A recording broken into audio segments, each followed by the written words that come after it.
Ai, amiga, foi ótimo te visitar. Nossa, eu tava morrendo de saudade. Ai, amiga, já vai. Então tá bom, tá? Beijo, tchau.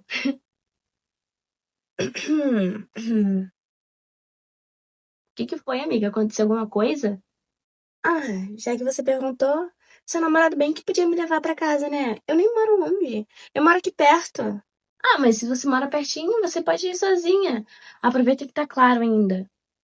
Nossa, amiga, quanta grosseria, né? Nossa, que isso? Pra que isso? Eu sou sua amiga. Aí você fala assim comigo, cara. Amiga, meu namorado não é motorista de aplicativo. Pra você ficar pedindo corrida assim, não. Não, tenha senso. Cara, isso foi muito mal educado da sua parte. Uma coisa é a gente oferecer a carona pra você, outra coisa é você pedir e ainda ficar pedindo pro meu namorado, cara. Pelo amor de Deus, tenha senso, noção das coisas. Cara, sério, só não, tá? Não. Sem noção total. Ai, tchau.